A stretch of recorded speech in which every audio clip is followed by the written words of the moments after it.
Guys, j'ai enfin sauté le pas. J'ai enfin décidé d'investir dans mon setup. Après des heures de recherche, des centaines de reviews visionnées sur YouTube, je vous présente mon setup et mon matériel qui m'ont permis de booster ma productivité et mon workflow en graphisme.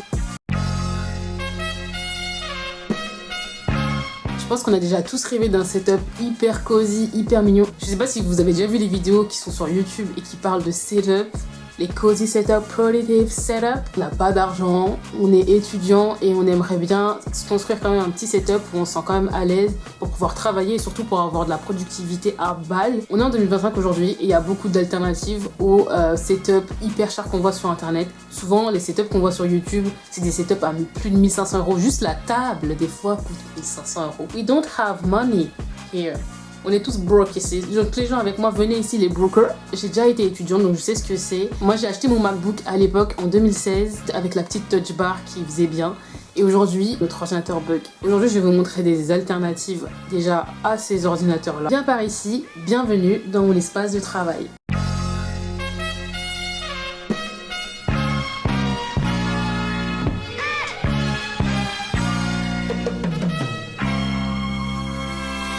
Donc moi, ça fait à peu près 4 ans que je suis sortie d'études et j'ai eu un setup qui a évolué de jour en jour, d'année en année.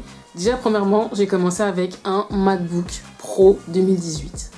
Ce MacBook Pro 2018, c'était l'innovation de l'époque. Il y avait la touch bar, enfin il était super rapide. Il a été conçu par Apple pour les graphistes. On va mettre des big guillemets hein, parce que ce truc-là, pour vous dire, le mien a duré 2 ans et au bout de 2 ans, la touch bar s'est cassée.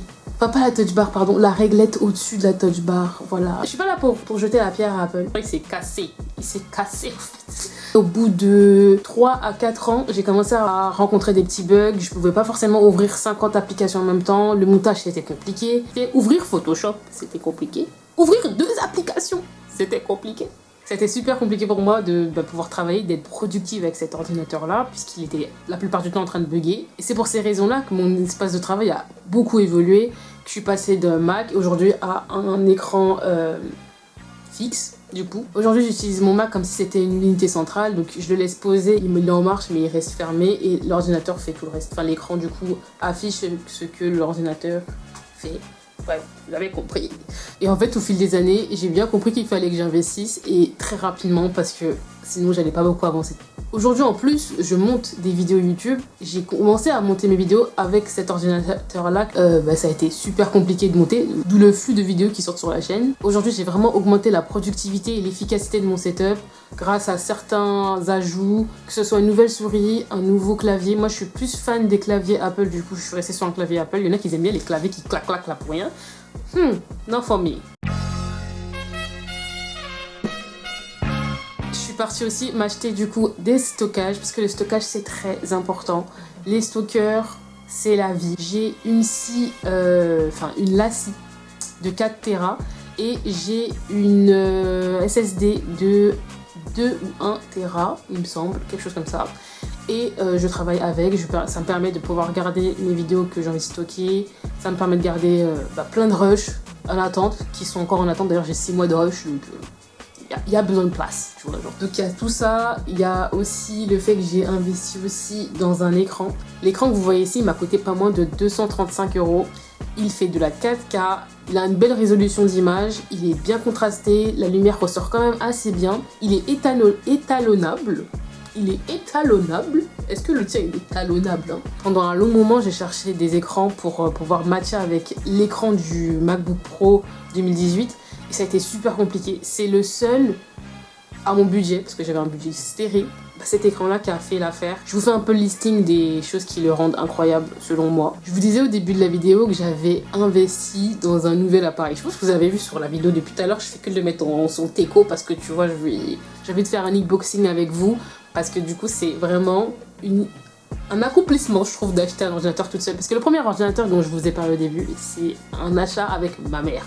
Donc c'est ma mère qui me l'a payé. Après moi je l'ai payé derrière, mais c'est not me qui l'a payé directement, tu vois. C'est un achat en complicité. L'objet que je vais vous montrer, c'est un objet que j'ai acheté par mes propres moyens, avec le travail, avec la sueur de mon front, la sueur de mon dos.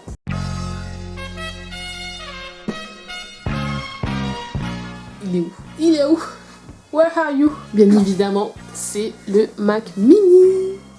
Ça coûtait trop cher. Ça fait déjà quelques mois que le Mac Mini est sorti et j'entends parler de ce Mac Mini partout. Donc j'ai été obligée d'aller voir par moi-même, faire mes comparaisons, voir lequel je voulais parce que j'entendais que c'était le moins cher de chez Apple et le plus rentable surtout.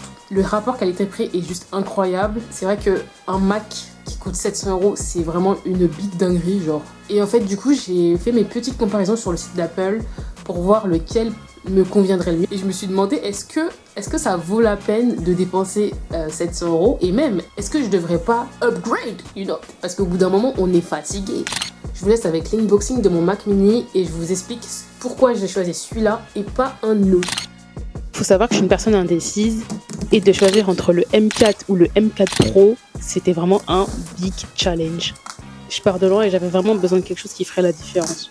Après des jours de réflexion, j'ai enfin choisi. C'est le Mac Mini avec la puce M4 Pro qui a fait chavirer mon cœur. J'ai choisi la version avec 24 Go de mémoire unifiée et 512 Go de stockage. J'ai pu tester sa fiabilité sur DaVinci en ouvrant d'autres pages telles que Figma, Notion, Photoshop, tout en même temps en essayant de travailler avec plusieurs pages et c'était excellent, ça ne buguait absolument pas. Les 5 ports USB-C changent vraiment tout, ça permet d'aller beaucoup plus vite, de pouvoir brancher mes SSD, mes stockages, les souris, les choses comme ça et c'est vraiment pratique. En plus, étant petit et ergonomique, il s'est facilement intégré à mon setup. Toute cette vidéo là pour vous dire que j'ai investi dans un MacBook et que je souhaite encore faire plus évoluer mon setup aujourd'hui.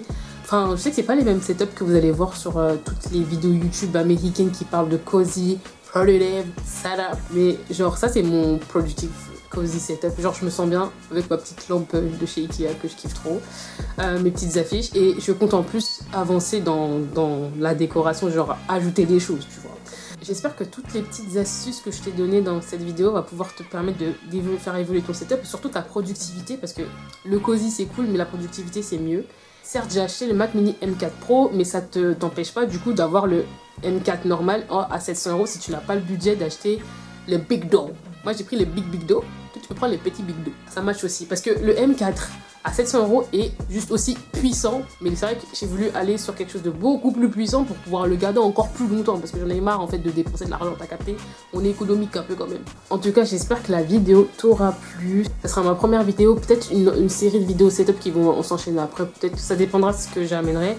J'aimerais bien faire peut-être une vidéo qui parle du matos que j'utilise pour filmer, de mon setup aussi, mes setup caméra, ça peut être intéressant. En tout cas je t'invite à liker, partager et commenter cette vidéo pour amener plus de gens à connaître le cheat code. Comme ça, on sera plusieurs et on sera plus contents. Voilà.